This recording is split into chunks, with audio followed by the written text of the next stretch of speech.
Oh, you've been in the UK for years and you don't have a house. Why do people ask that question? I honestly don't get it. And this is common in the immigrant community. It's more like if you're doing well abroad, you should already own a house. Like home ownership is proof that your sacrifices worked. And to be honest, I felt that pressure when I first came into, you see all those people posting house keys online, new kitchens, captioned finally homeowners. And if you're not careful, you start feeling you need to speed things up. Maybe I should hurry up too. Maybe I should quickly get into the game. One thing I have learned about money is that you should never build your financial life based on public pressure. Social media never shows you the full picture. It doesn't show you the stress. It doesn't show you, the bills. It doesn't show you that people can be house rich and cash poor. So the question I ask myself is, do I really think this is the best financial decision at this point? Because buying a house is not a small decision. People say just buy a house, like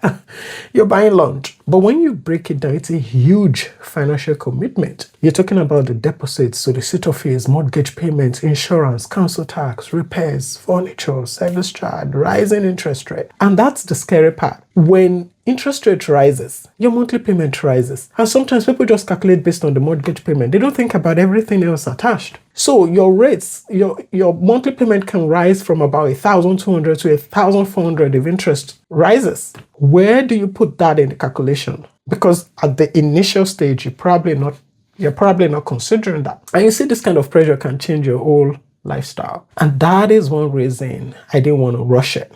I think at this point in my life, I value my flexibility. I value that breathing room, because sometimes mortgage can quietly lock you into decisions. You may have to stay in a job that you hate because the bills are too high. You may avoid taking risks or starting something new because your monthly survival number becomes massive. As an immigrant, financial life is already layered. Most of us are supporting families back home. Some of us are building investments.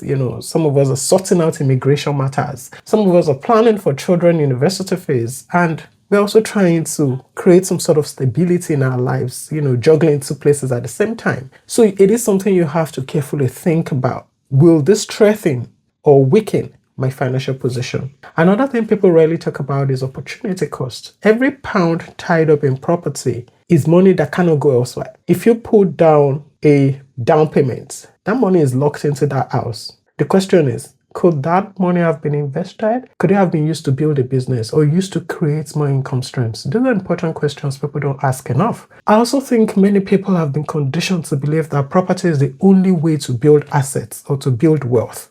So once they start earning, the first thing they think about is, I want to buy a house. But wealth can be built in different ways. It can be built through businesses. It can be built through stocks and ETFs. It can be built through pension fund.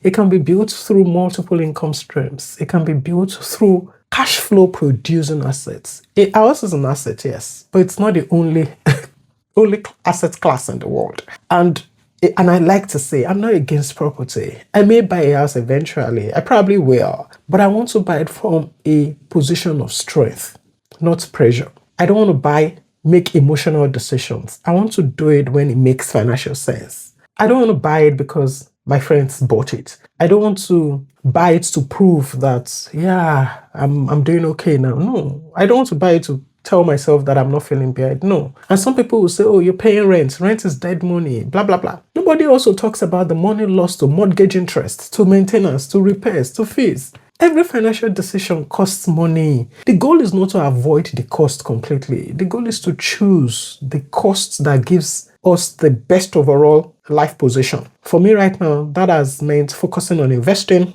building income streams, growing my cash reserves, and creating some flexibility for myself. A house can make you look wealthy without actually making you financially strong. Some people own beautiful houses, no emergency fund, no other investment anywhere, and they don't even have that financial breathing room. That's not the kind of wealth I want. And I think the hardest part is ignoring the society's timeline. People celebrate visible success. They can't see a house. So yes, you're successful, but they cannot see the discipline, the investments, the patience, the long-term strategy. Those things people can't see, but they can see a house and that means you're doing well. At the end of the day, my real goal is not just owning property. My goal is freedom. freedom to choose, freedom to pivot, freedom to invest, freedom to sleep peacefully at night. You can own a house and still feel financially trapped. And I want to always understand that. And you can rent and then still build serious wealth. So there is no hard or fast rule. Whatever works for you. So yes, one day I may buy a house in the UK, but when I do, like I said, it won't be from pressure and it won't be from comparison. And until that time comes, I'm okay building wealth differently.